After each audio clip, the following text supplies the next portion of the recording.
Ruby and Ruffolo, a sharp mind, she almost achieved straight A's in law school. Her husband, John, was no less intelligent, but tragedy struck when he mysteriously died. John's death sparked an investigation filled with shocking accusations, and chilling secrets gradually came to light. It was as if a voice from beyond was guiding the truth into the light. Can a dead man speak? Or is someone playing a dangerous game?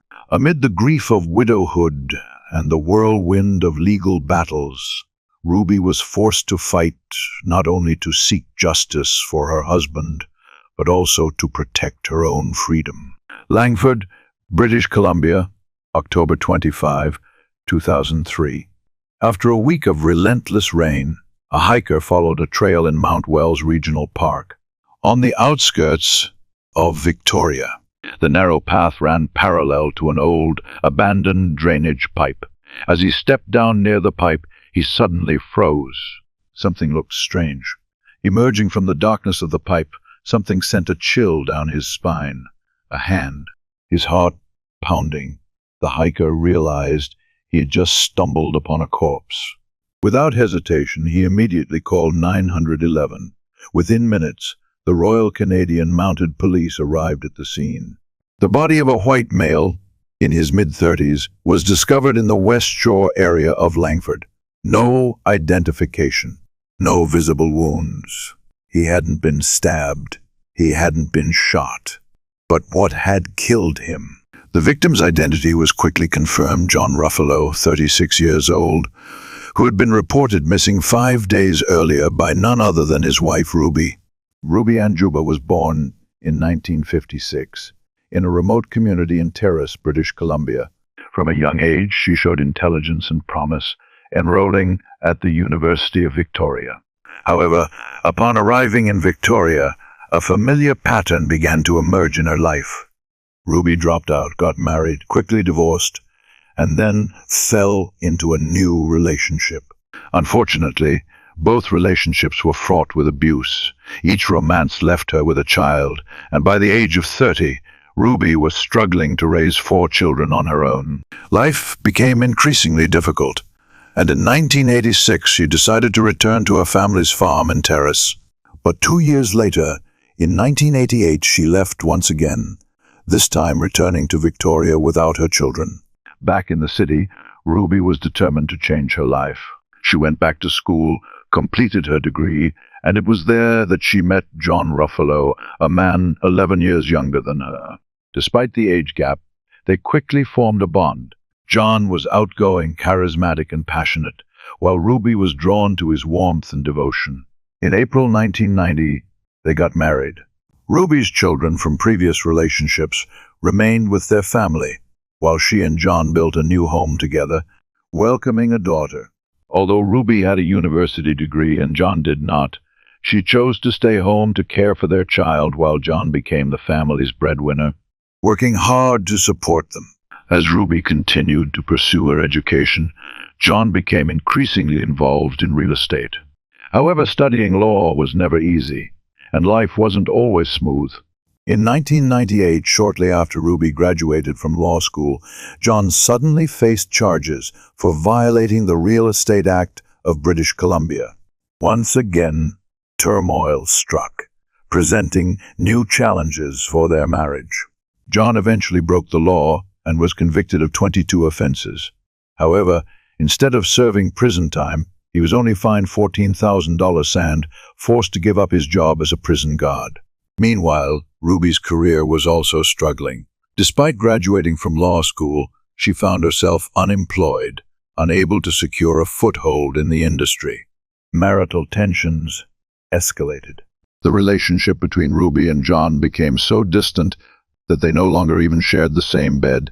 Long work days and the pressures of life made the household atmosphere suffocating.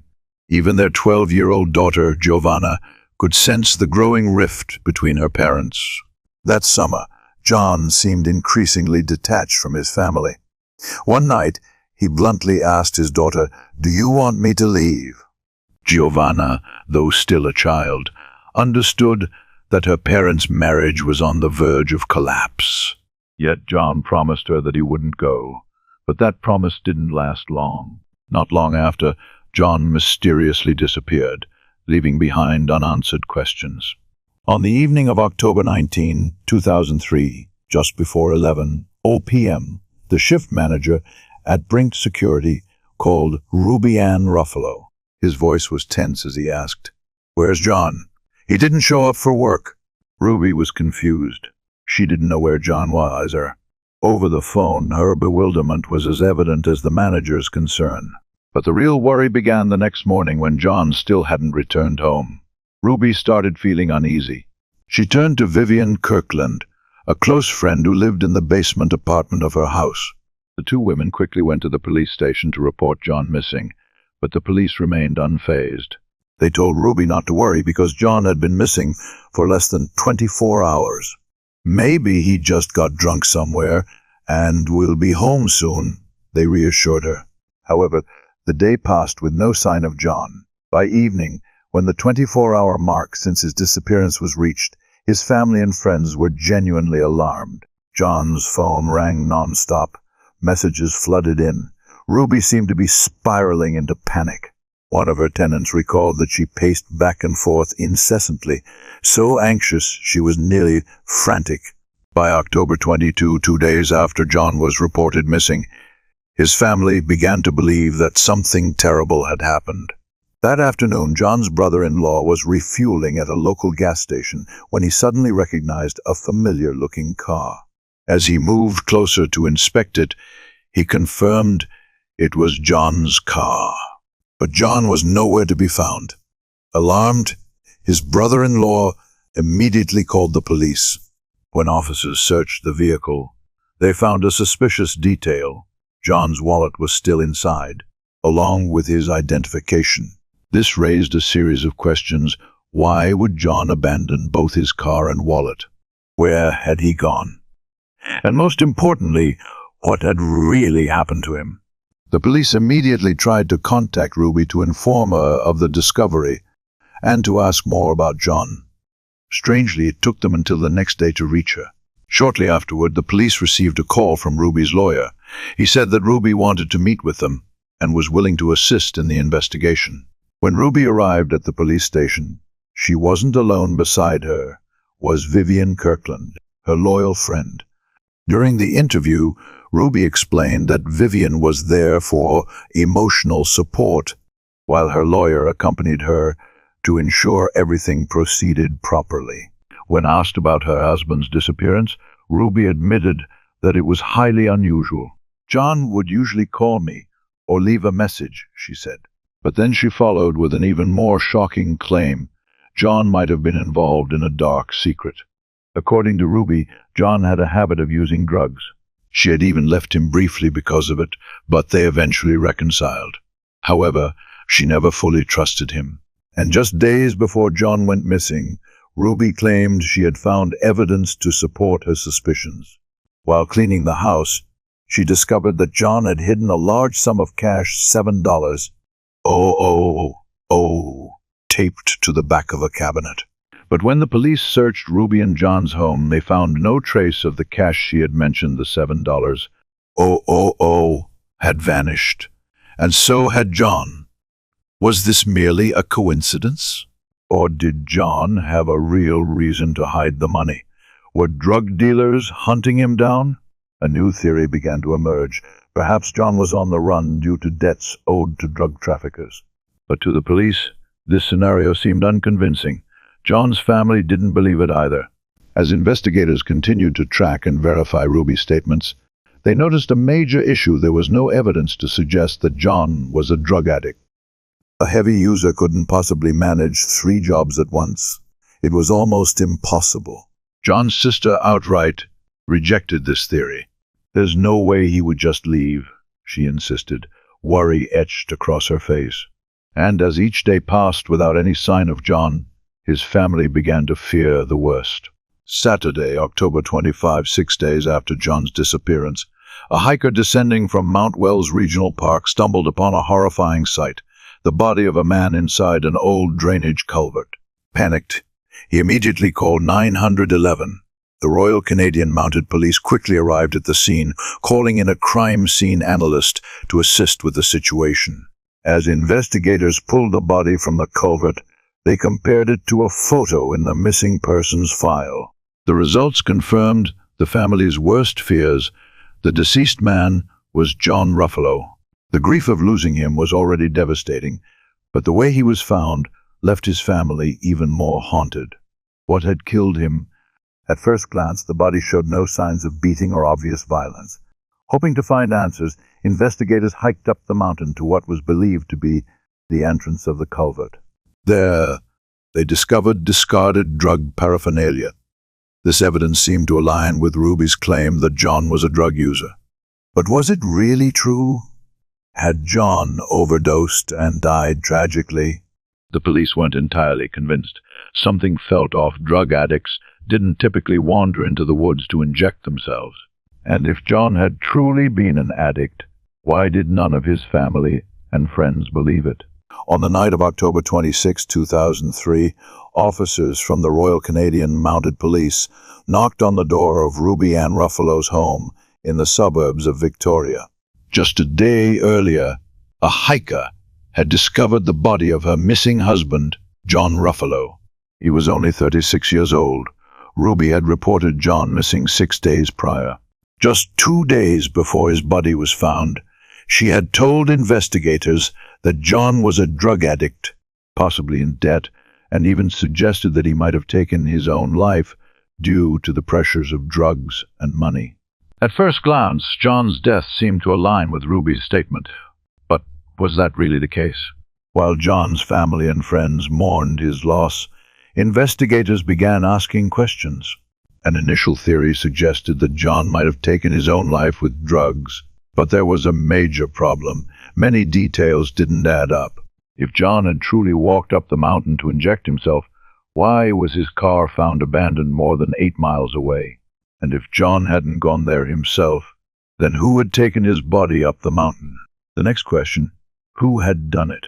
On October 28, 2003, an unexpected witness came forward, providing police with a shocking statement. This witness was Robert Johnson, a man struggling with alcoholism. He claimed that Ruby Ann Ruffolo, along with her close friend Vivian Kirkland, had approached him and offered him an $8 bottle of sherry, a cheap bribe, but one tempting enough for someone like Johnson. But the most shocking part was Ruby's request. She wanted him to do a special job, a gruesome task, to kill John Ruffolo. Johnson recounted that he had immediately refused. However, Ruby didn't give up. She listened to Johnson's suggestion for a more discreet method of murder, a hot shot, a lethal overdose of heroin, ensuring the victim's death without leaving any trace of foul play. This statement could not be taken lightly. Police recalled what Ruby had previously claimed, that John was a drug addict. They had also found drug paraphernalia near where John's body had been discovered. Everything was starting to connect into a suspicious plot. But Johnson's story wasn't over. He went on to reveal that on the night of October 19, the night John disappeared, Ruby had contacted him again. When Johnson arrived at her house, he was shocked to see Ruby and Vivian Kirkland standing in the driveway with John's lifeless body. Ruby had offered him more alcohol in exchange for his help disposing of the corpse. But once again, Johnson refused. He walked away, leaving Ruby and Vivian standing there with a dead body and a dark secret. If Johnson's story was true, this was a premeditated murder. But what puzzled the police was the motive. If Ruby truly wanted her husband dead, why had she only offered Johnson a cheap bottle of wine? And for someone with a law degree like Ruby, why would she attempt to recruit a homeless alcoholic to carry out her plan? As police were still considering the credibility of Robert Johnson's testimony, 2 more unexpected witnesses came forward, making the case even more disturbing.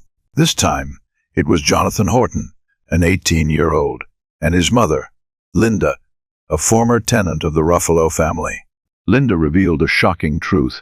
More than a year and a half before John's disappearance, Ruby Ann Ruffolo had approached her son and offered him money to kill her husband. Jonathan told the police that he had immediately refused. But instead of letting it go, Jonathan's mother, Linda, confronted Ruby directly.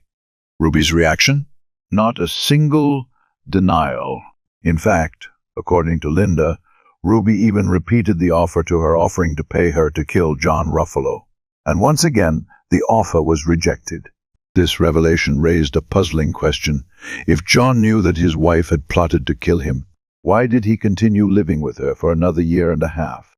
Any ordinary person who discovered their spouse wanted them dead would immediately go to the police or leave. But John didn't. The reason might lie in another secret one that John's mother revealed to the police. John Ruffolo had been having an affair, and he was planning to file for divorce. Toxicology results seemed to confirm Robert Johnson's account of a hot shot, a lethal dose of heroin strong enough to kill instantly. But there was an even more crucial detail. Although Ruby had claimed John was a drug addict, there were no signs of chronic drug use. Only a single needle mark was found on John's arm. This suggested that the fatal heroin dose could have been his first and only injection, one that someone else had administered. Not only that, but heroin wasn't the only substance found in John's body. Tests also detected amitriptyline, a drug that can cause paralysis and render a victim defenseless. Could Ruby have mixed the drug into John's food or drink, knocking him unconscious before injecting him with heroin? The only problem was, how could police prove it? On March 3, 2004, the investigation into John Ruffolo's mysterious death took a critical turn. Police searched Ruby's home, including the basement apartment of Vivian Kirkland, her close friend and a potential accomplice. There they found a prescription and a bottle of amitriptyline in Vivian's room. A chilling coincidence. This was the exact drug found in John Ruffolo's body during the autopsy. On March 4, 2004, Canadian police returned to Ruby Ruffolo's home. This time, they weren't just there to gather more evidence, they were there to arrest both Ruby and Vivian Kirkland. Ruby Ruffolo, the prime suspect, was completely stunned as the handcuffs snapped around her wrists. She didn't utter a word, but the shock was evident on her face. Soon after, both women were taken to the police station. As the interrogation room door closed, Ruby remained eerily composed. She refused to make any statements and immediately requested a lawyer, a classic move for someone well-versed in the law. But Vivian Kirkland was different.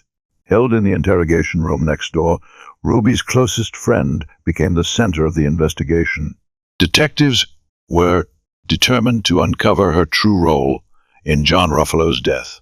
At first, Vivian tried to deny any involvement, but how long could she stay silent when the evidence against her kept piling up?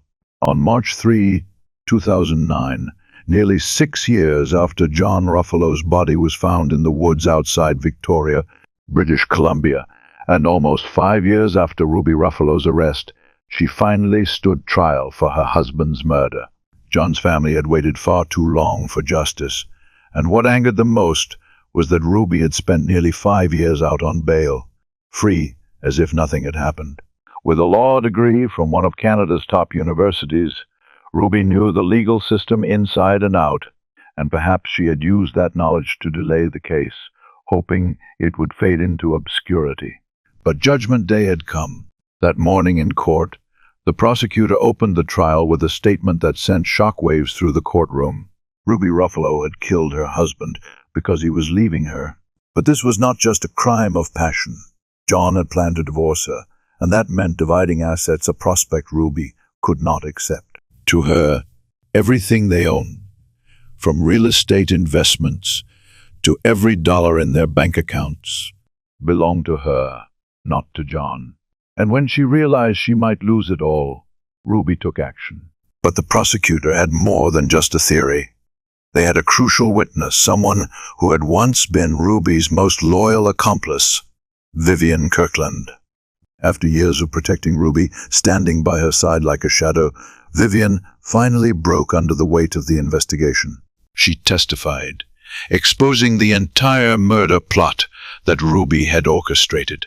With overwhelming evidence, On November 18, 2010, the judge delivered the final verdict. Ruby Ruffolo was guilty of first-degree murder. Her sentence, life in prison with no chance of parole for 25 years. After nearly 8 years of uncertainty, pain, and despair, John's family could finally breathe a sigh of relief. Justice had been served. The man they loved, a husband, a son, a brother, had not died in silence. Though nothing could ever replace their loss, at least they knew that the perpetrator had been rightfully punished. I can't generate an image right now, but could you describe the scene in more detail? For example, the surroundings, the girl's emotions, or the dominant colors in the picture. This will help me prepare a better description when I can create images again. The trial of Ana Trujillo. With all the evidence against her, investigators officially charged Ana Trujillo with murder. On March 31, 2014, she walked into a packed courtroom in Houston's Harris County Courthouse. The case had become a media sensation. Headlines labeled her as a 45-year-old massage therapist accused of brutally murdering her 59-year-old scientist boyfriend. The public was captivated by the shocking details. During the trial, both sides fought fiercely to prove their case. The defense argued that Ana acted in self-defense, that Stefan had attacked her, and she did what she had to do to survive. The prosecution, however, completely disagreed.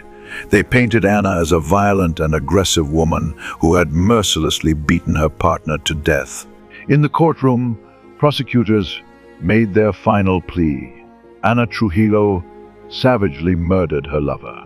Nothing stopped her from doing it. Nothing will stop her from doing it again. She deserves a life sentence. Put her away forever. Then came the moment of truth. Ana waited anxiously as the jury deliberated. Finally, the verdict was announced. Guilty. The verdict, a life sentence. Ana Trujillo was found guilty of murder.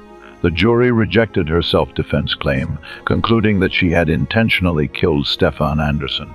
But the most shocking moment came after the verdict. Instead of breaking down or showing remorse, Ana stood up defiantly and declared, "I do not regret what I did." She showed no fear, no remorse, no concern, only cold defiance. The judge and jury had seen enough. Ana Trujillo was sentenced to life in prison for the trial of Ana Trujillo. With all the evidence against her, investigators officially charged Ana Trujillo with murder. On March 31, 2014, she walked into a packed courtroom in Houston's Harris County Courthouse. The case had become a media sensation. Headlines labeled her as a 45-year-old massage therapist accused of brutally murdering her 59-year-old scientist boyfriend. The public was captivated by the shocking details. During the trial, both sides fought fiercely to prove their case. The defense argued that Ana acted in self-defense, that Stefan had attacked her, and she did what she had to do to survive. The prosecution, however, completely disagreed. They painted Ana as a violent and aggressive woman who had mercilessly beaten her partner to death. In the courtroom, prosecutors made their final plea.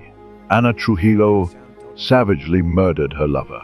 Nothing stopped her from doing it. Nothing will stop her from doing it again. She deserves a life sentence. Put her away forever. Then came the moment of truth. Ana waited anxiously as the jury deliberated. Finally, the verdict was announced. Guilty. The verdict, a life sentence. Ana Trujillo was found guilty of murder. The jury rejected her self-defense claim, concluding that she had intentionally killed Stefan Anderson. But the most shocking moment came after the verdict. Instead of breaking down or showing remorse, Ana stood up defiantly and declared, "I do not regret what I did."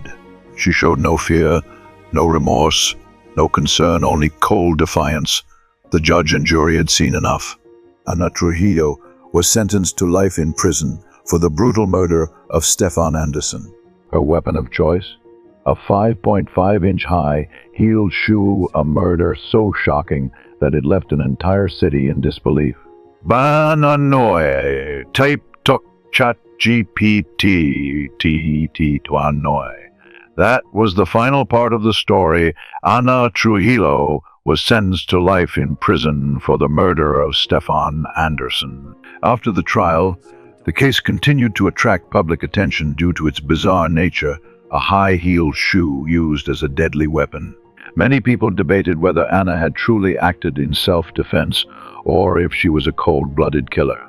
Despite her conviction, the trial of Ana Trujillo, with all the evidence against her, investigators officially charged Ana Trujillo with murder. On March 31, 2014, she walked into a packed courtroom in Houston's Harris County Courthouse. The case had become a media sensation.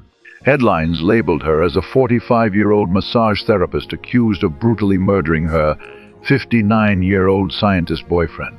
The public was captivated by the shocking details. During the trial, both sides fought fiercely to prove their case.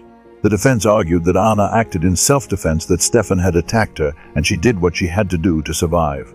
The prosecution, however, completely disagreed. They painted Anna as a violent and aggressive woman who had mercilessly beaten her partner to death. In the courtroom, prosecutors made their final plea. Ana Trujillo savagely murdered her lover. Nothing stopped her from doing it. Nothing will stop her from doing it again. She deserves a life sentence. Put her away forever. Then came the moment of truth. Anna waited anxiously as the jury deliberated. Finally, the verdict was announced. Guilty. The verdict: a life sentence. Ana Trujillo was found guilty of murder. The jury rejected her self-defense claim, concluding that she had intentionally killed Stefan Anderson. But the most shocking moment came after the verdict. Instead of breaking down or showing remorse, Anna stood up defiantly and declared, "I do not regret what I did." She showed no fear, no remorse, no concern, only cold defiance. The judge and jury had seen enough. Ana Trujillo was sentenced to life in prison for the brutal murder of Stefan Anderson. Her weapon of choice?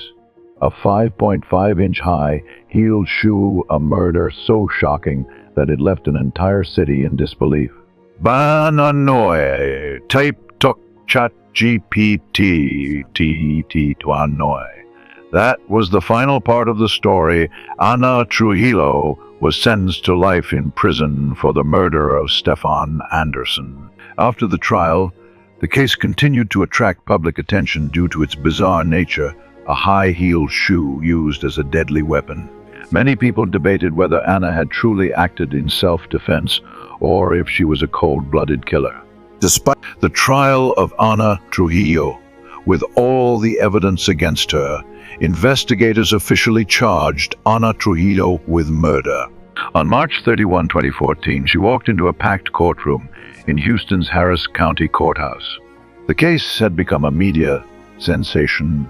Headlines labeled her as a 45-year-old massage therapist accused of brutally murdering her 59-year-old scientist boyfriend.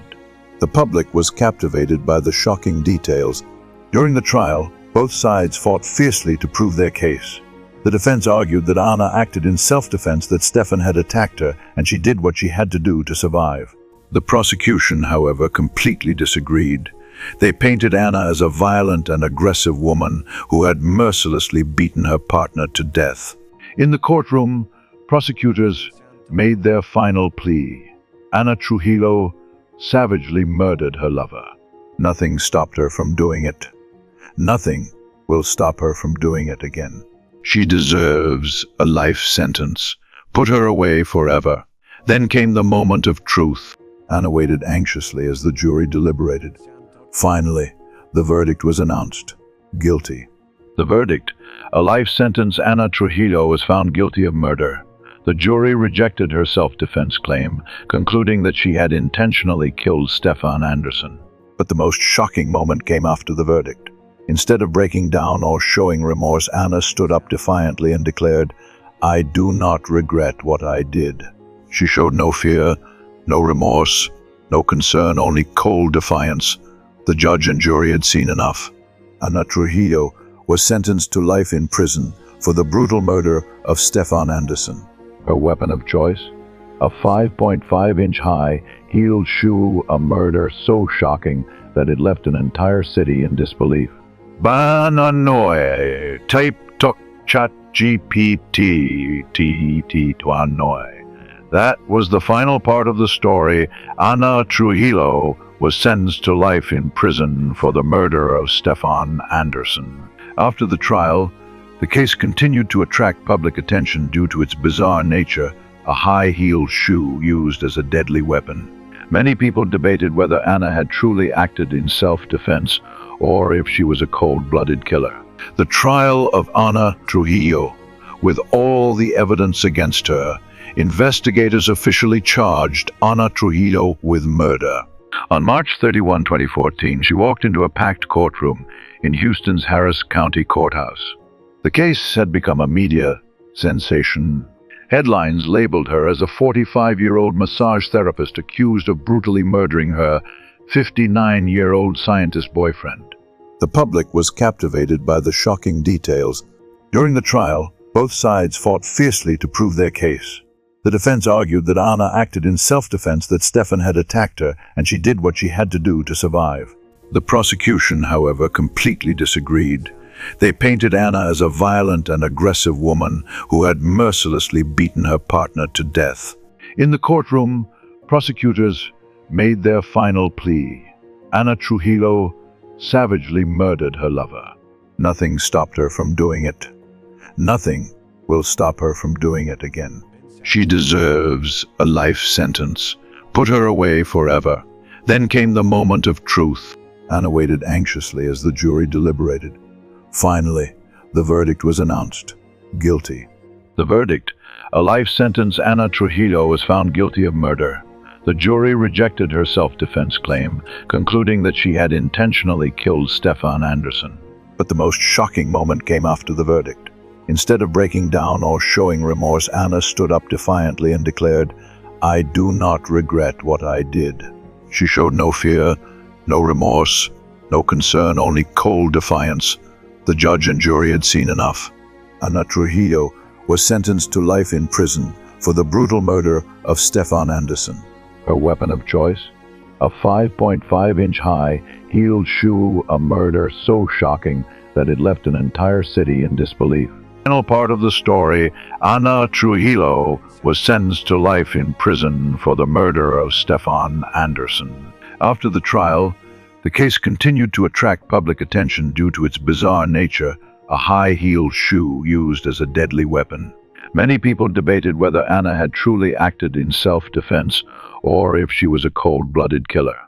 Leticia Jandro, a bodybuilder with an impressive physique, a successful husband, and then he vanished without a trace. Paul's BMW 5 Series remained parked in the garage, covered in a thin layer of dust, as if it hadn't been used for days. But the growing sense of unease intensified as strange details began to emerge. Why was Christmas wrapping paper taped over the windows in the middle of summer? Why didn't Leticia want to talk about her husband's disappearance? Why was there a strong, persistent odor of decomposition in the house? And who or what was hiding in the closet? The mysteries surrounding Leticia continued to pile up. What was she hiding? And more importantly, where was Paul Jandro, Moyoc, North Carolina, June 30, 2010? It was supposed to be just an ordinary Wednesday morning. But for Safety Inspector Dennis Carter, that day was anything but normal. For the first time in nearly 2 years, his colleague Paul Jandro did not show up for work. Paul was always punctual. He had never missed a day. But that morning, his phone went unanswered, and his messages were ignored. A sense of unease grew among Carter and his coworkers. They decided to report the matter to the authorities. The next morning, a deputy sheriff was dispatched to Jandro's home for a welfare check. Upon arrival, she found Paul's truck parked outside, but there was no sign of him. She knocked on the door, called his name, but the house remained eerily silent. Concern deepened when Paul's colleagues suggested calling his wife, Leticia Jandro, an employee at a defense contracting firm. However, when the police contacted Leticia at Blackwater, she simply stated that she hadn't seen her husband that day and had no idea where he was. Things took an even stranger turn when, Shortly after that phone call, Letitia, the 37-year-old wife, also vanished without a trace. A husband and wife disappearing within the same time frame, no clues, no explanations. Although she was once an outstanding high school athlete, Letitia Jandreau never attended college. The former track and field star had gone through 2 failed marriages before meeting Paul Jandreau in the summer of 2002. At the time, Paul, 42 years old, was preparing to leave the Navy after more than 20 years of service. He retired with the rank of commander and quickly started a new career at a defense contracting firm in Norfolk. But Paul was not a typical retiree. With his extensive experience, he adapted easily to his new life. The first time he met Letitia, he was immediately drawn to her. At 29, she had a toned, muscular physique and an energetic presence. In fact, Letitia was even stronger than Paul.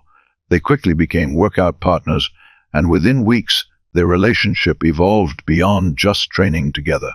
Less than a year later, on June 28, 2003, Letitia and Paul officially married, marking the beginning of a new chapter in both their lives.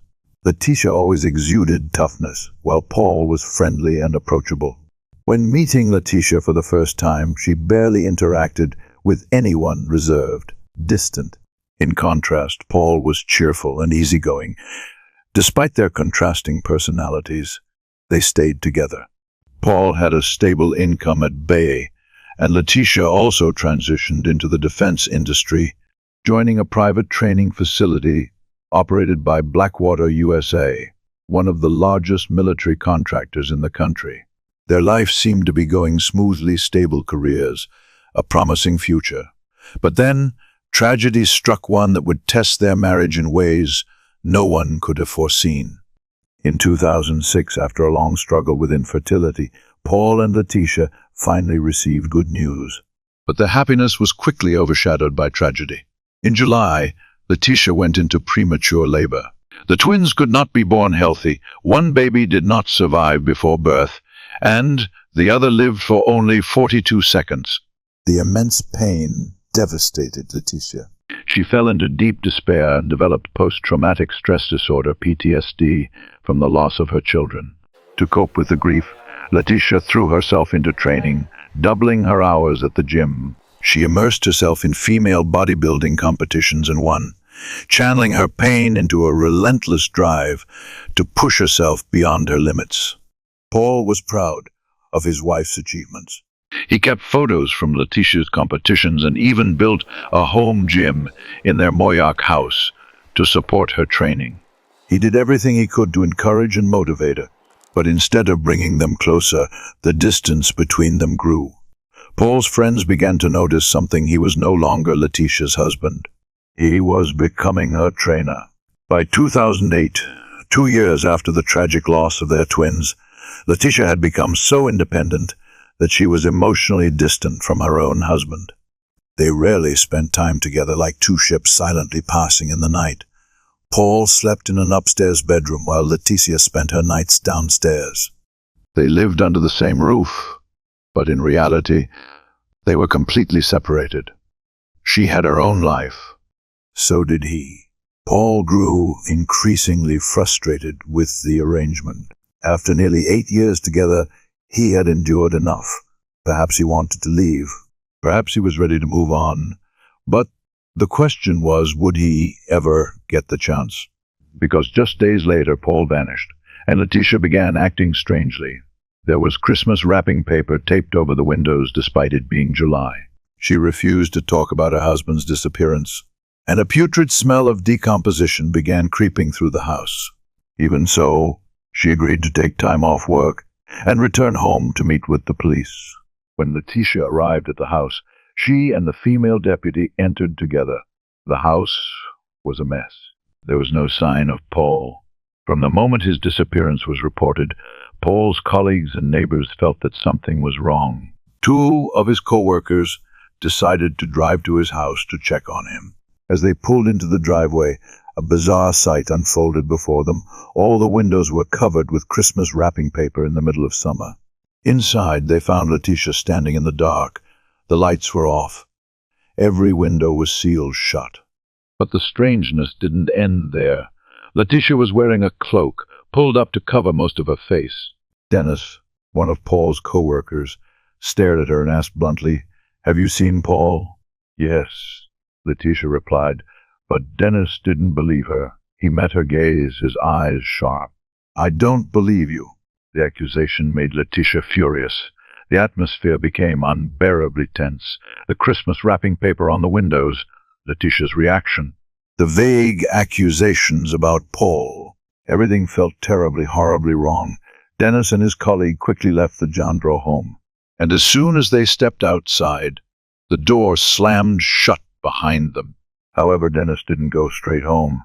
His instincts told him something wasn't right.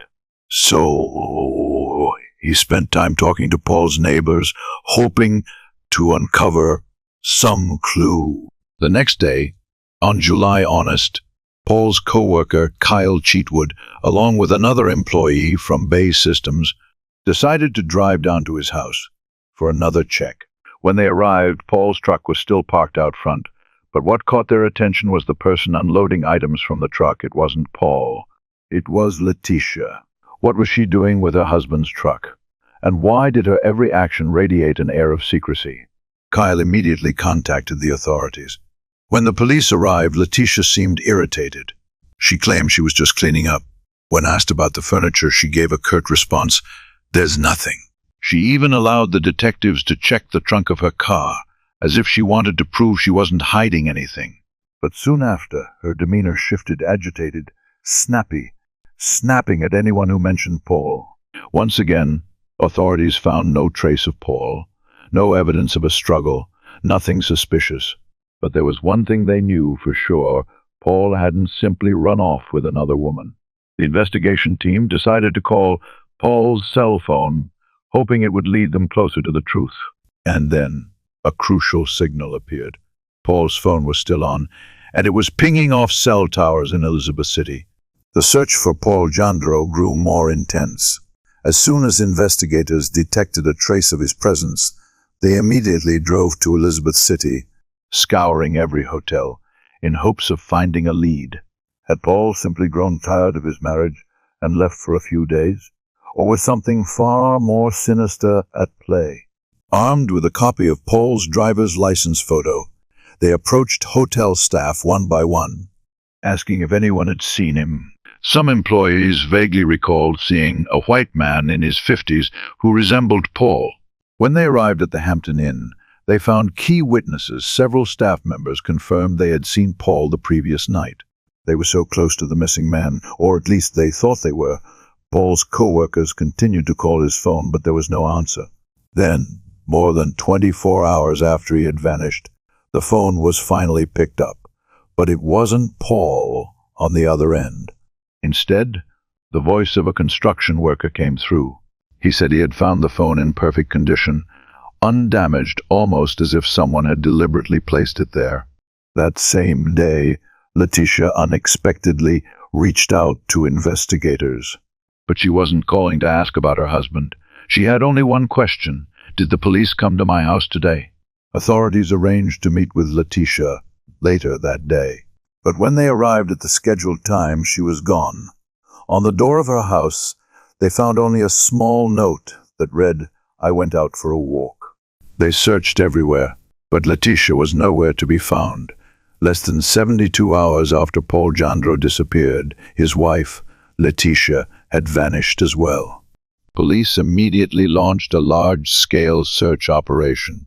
It had been 3 days since Paul, 50, had failed to appear for work in Norfolk.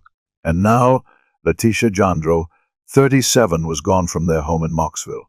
But then, suddenly, on July 2, 2010, Letitia called 911. Her voice was calm, not panicked. She refused to disclose her location. But the strangest part? Tracking data showed that the call had been made from inside her own house.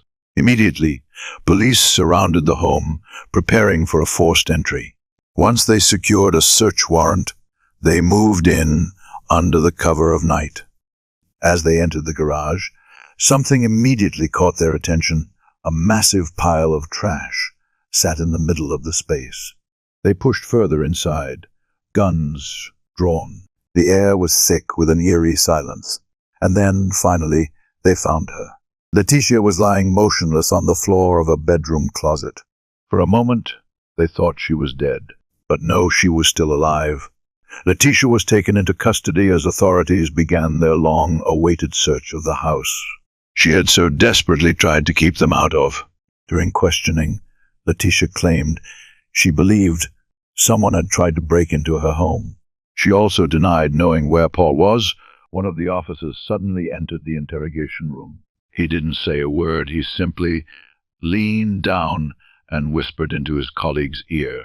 In the garage, hidden beneath the foul-smelling pile of trash they had discovered earlier, investigators had just pulled out a 50-gallon plastic bin. The moment they opened it, an unbearable stench filled the air, the smell of decomposition. Inside, something was tightly wrapped in multiple layers of plastic and fabric. As the flashlight beam shone through, a lock of human hair peeked out from between the layers. It was a body. The investigators immediately contacted the medical examiner and the North Carolina Bureau of Investigation to confirm the victim's identity. Meanwhile, they returned to the interrogation room, where Letitia was still pretending to know nothing. The interrogator said, "I'm giving you one last chance to tell the truth, because we already know where Paul is." Her story began to change. At first, she continued to deny killing Paul. But then, she offered a new explanation. She claimed she knew who had done it. According to Letitia, it was drug dealers' men she had supposedly hired to teach Paul a lesson because she was angry with him. But why would a random group of drug dealers target Paul? Was Letitia telling the truth, or was this just another lie?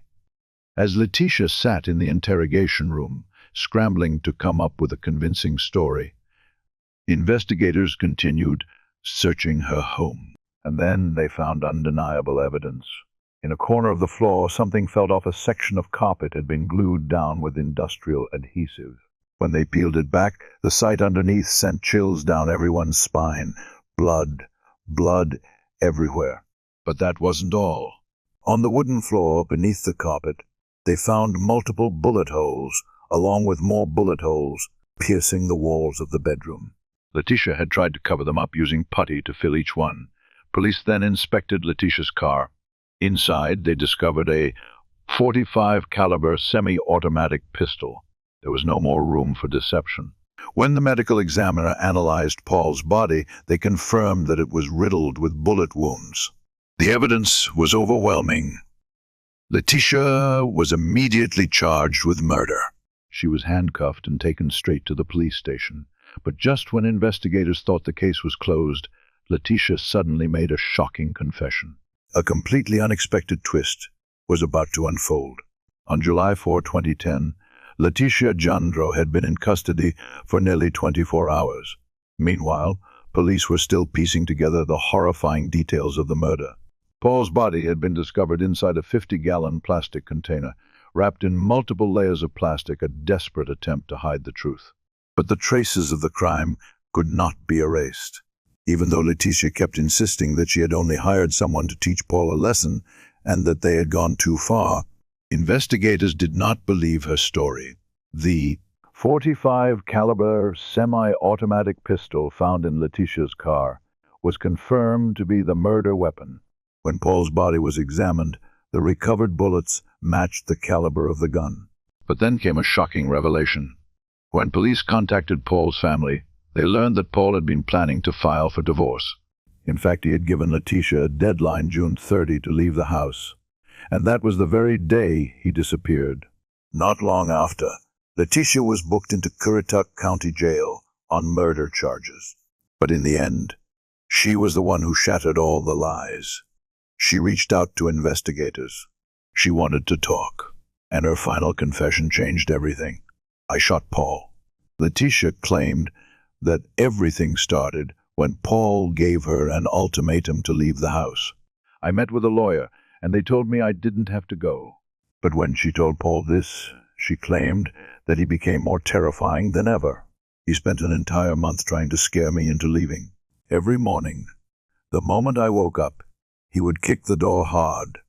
I was terrified, and I was prepared to defend myself. Then came June 30, Paul's final deadline for Letitia to leave. According to Letitia, that morning, Paul stormed into the bedroom. But this time, he wasn't just kicking the door like before. This time, he was holding a rifle. He pointed it at me and said, "Get the hell out of my house right now," Letitia claimed. She said Paul gave her 5 minutes to leave before turning his back and walking out. But instead of running away, Letitia went to get her gun, and then she opened fire. I shot into the room and I hit him once. He staggered back and I shot him again. When he ran toward me, I kept shooting. He tried to grab the gun from me, but I just kept shooting. The shooting only stopped when Paul collapsed. Afterward, Letitia panicked. She spent 3 days trying to hide his body, deny everything, and even fabricate a story about drug dealers teaching Paul a lesson. But the evidence police found told a different story. In September 2012, the trial of Letitia Jandro officially began. The prosecution completely rejected her claims of self-defense. Paul's death was not self-defense. We believe Letitia ambushed him. She did not want a divorce, and so she killed Paul out of her need for control. Letitia's defense collapsed under the weight of undeniable evidence. Bullet holes in the floor and bedroom walls proof that she fired repeatedly without hesitation. The .45 caliber handgun found in her car, which matched the bullets recovered from Paul's body. Her efforts to cover up the crime, cleaning up blood, wrapping the body in plastic, and lying to the police. The prosecutor emphasized Paul never had a chance to fight back. This was not self-defense. This was a deliberate murder. On September 28, 2012, the North Carolina courtroom was packed. Paul Jandro's family, friends, and colleagues were all there, holding their breath as they waited for the verdict. After months of legal battles, Letitia Jandro's fate now rested in the hands of the jury. Authorities believed they had an airtight case.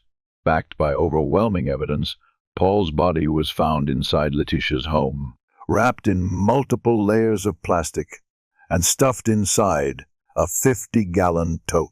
The bullet holes in the floor and walls suggested a premeditated murder. The .45 caliber gun recovered from Letitia's car matched the bullets in Paul's body. Letitia's shifting stories, first denying everything, then finally admitting she had shot her husband. The prosecution firmly rejected Letitia's self-defense claim, stating this was not self-defense. This was a cold, calculated murder. The jury took only 1 hour and 40 minutes to reach a verdict. What does that number say? A trial that lasted for months, yet the jury needed less than 2 hours to come to a unanimous decision. There was no doubt in their minds. And then the verdict was announced. Letitia Jandro, guilty of first-degree murder. The judge wasted no time in delivering the sentence. Life in prison, without the possibility of parole. As the sun rose over the peaceful suburbs of Fairfield, New Jersey, a shocking tragedy began to unfold.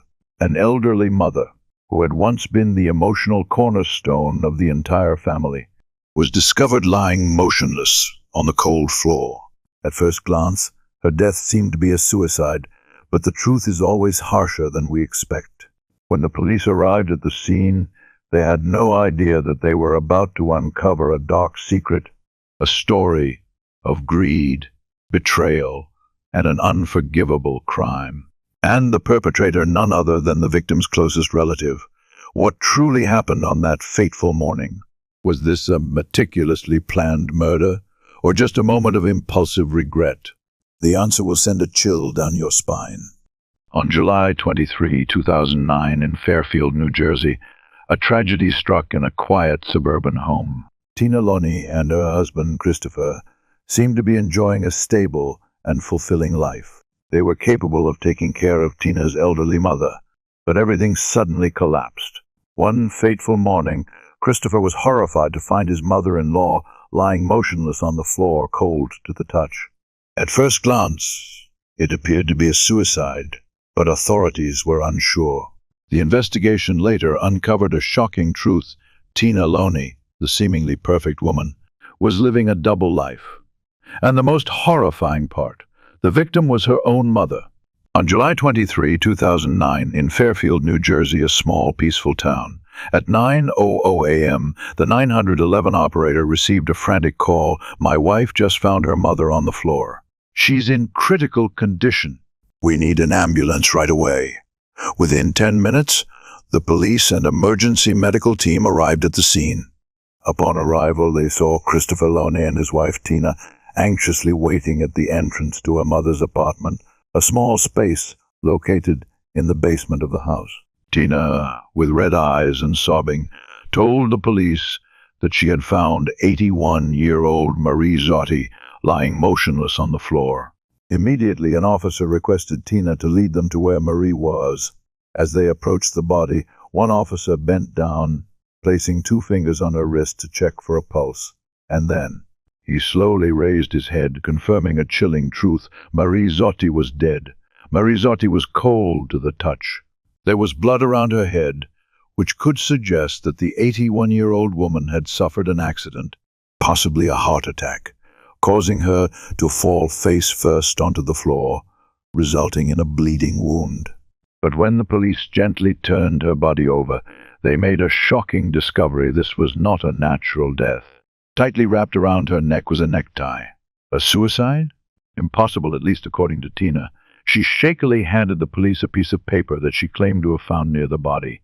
It contained only one line: "Tell the kids I love them." In the following days, investigators would face more questions than answers. And when the truth was finally revealed, it would lead them to a terrifying conclusion about Marie Zotti's death, one no one could have anticipated. Tina Zampi was born in 1967 and grew up in New Jersey in a family with a legal background. Her father was a police officer. Her mother, Marie Zotti, was a devout woman who devoted her life to her family, husband, children, and the church. In 1992, Tina married Christopher Loney, and not long after, the young couple moved to Fairfield, settling in a peaceful, affluent neighborhood. By 1995, their life had become stable enough that they decided to invite Tina's widowed mother, Marie, to live with them.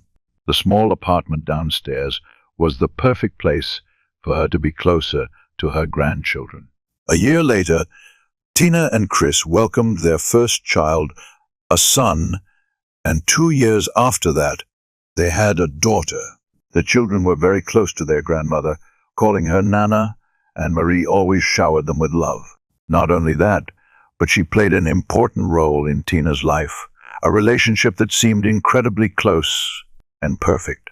After years of nurturing, their family decided to take a long-awaited vacation along with friends from the neighborhood to Outer Banks. On July 22, 2009, Tina happily made the final payment for the trip, but they would never set foot in Outer Banks that summer. Less than 24 hours later, Christopher called the police to report a shocking piece of news. "My wife just found her mother, dead." At first, it seemed like a suicide, but as investigators got involved, they began uncovering a dark secret, one that could completely shatter the image of this seemingly perfect family. On the morning of July 23, 2009, Tina Loney, 41 years old, called her husband Christopher in a state of panic. Her voice was trembling as she announced, "My mom, she's committed suicide." Hearing this, Christopher rushed out of work and drove home to Fairfield, New Jersey. When he arrived, he found his mother-in-law, Marie Zotti, 81 years old, lying motionless on the floor of the basement apartment. The sight left him stunned. "This can't be." He immediately called 911 and urgently requested an ambulance. But when the police arrived at the scene, things started to get strange. Tina insisted that it was a suicide, and even handed over a suicide note which she said she found near her mother's body. But what puzzled the police was the manner in which Marie died. A men's tie was tightly wrapped around her neck. There were no signs of hanging or external force. This does not fit the profile of a typical suicide. If Marie had truly taken her own life, why were there no signs of hanging?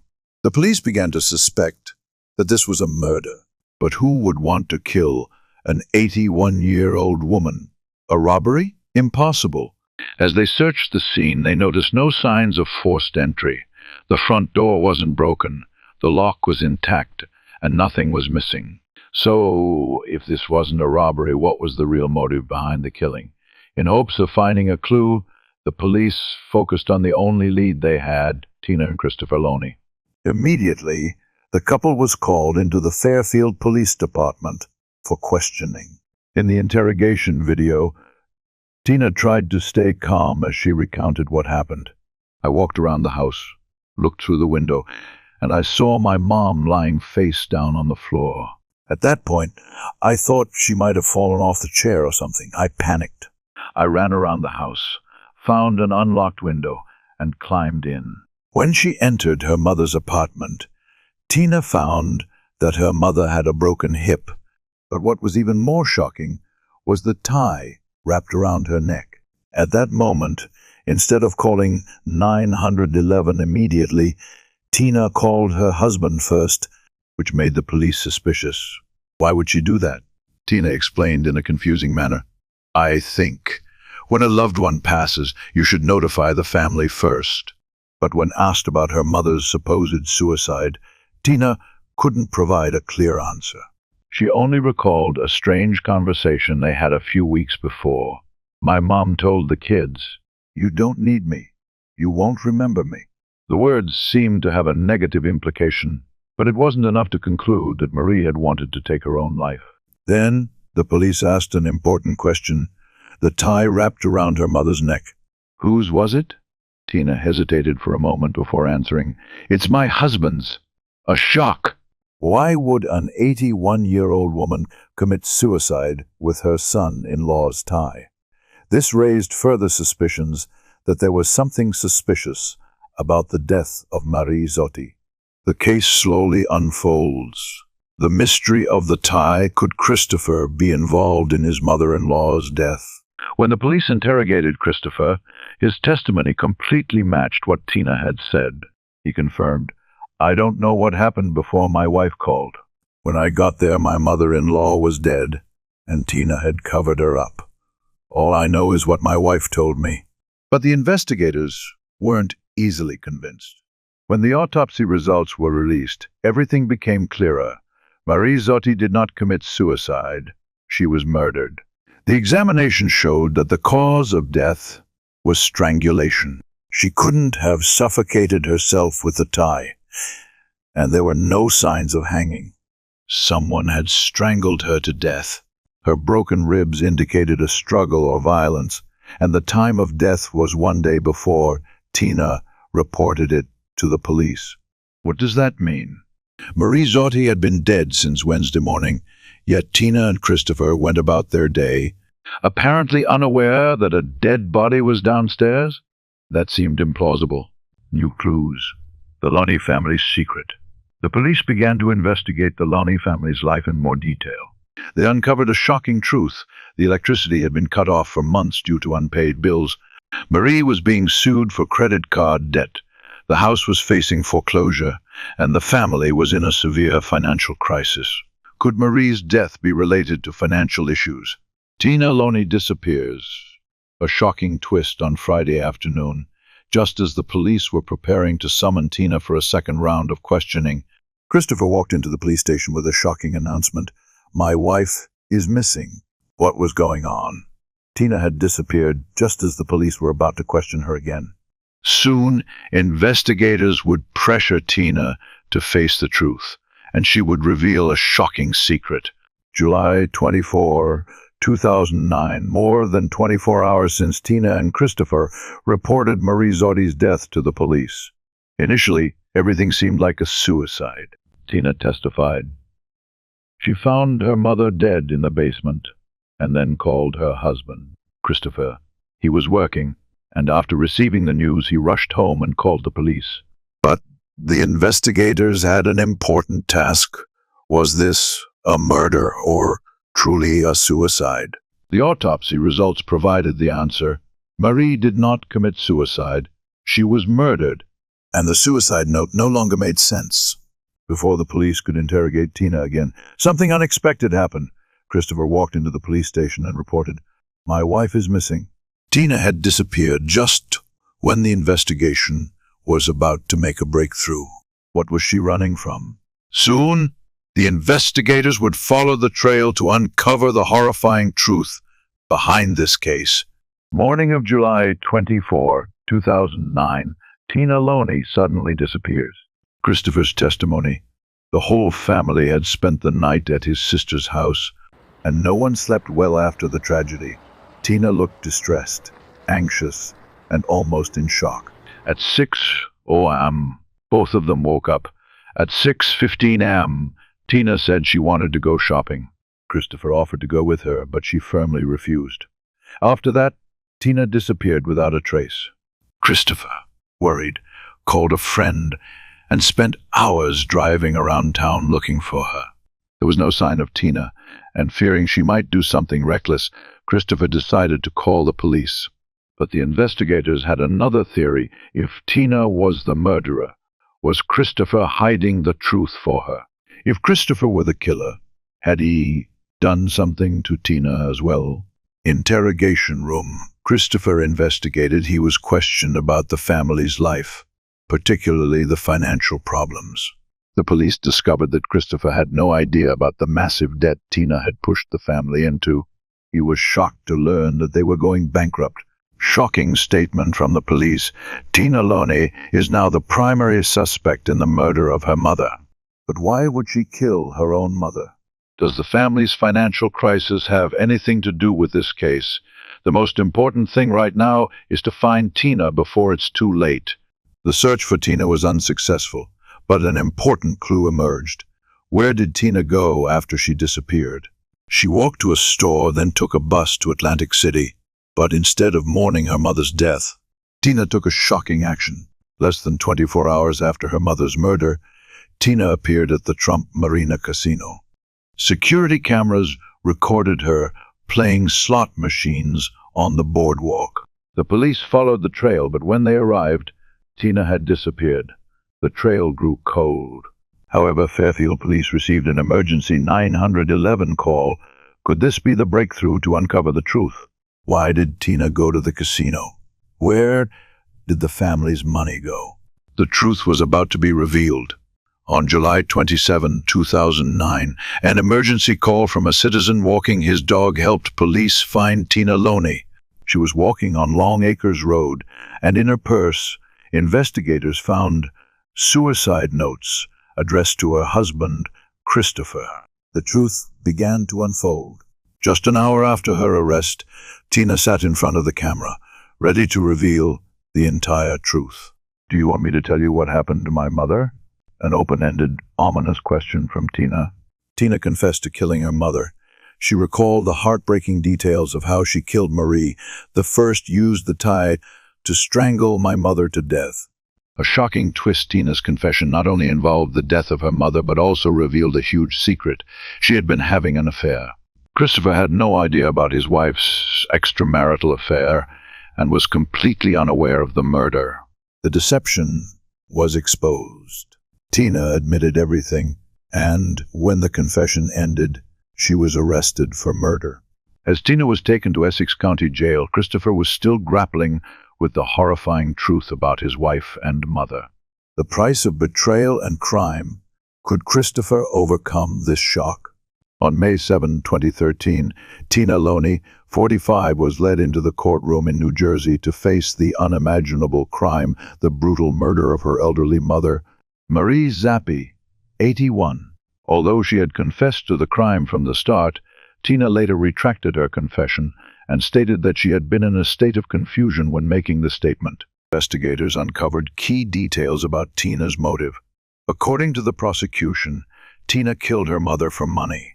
Part of the reason for this was to continue her gambling behavior, which Marie could not accept. The financial motive behind the crime. After investigation, it was revealed that Tina was deeply in debt and needed money to pay off the debts and continue gambling at casinos.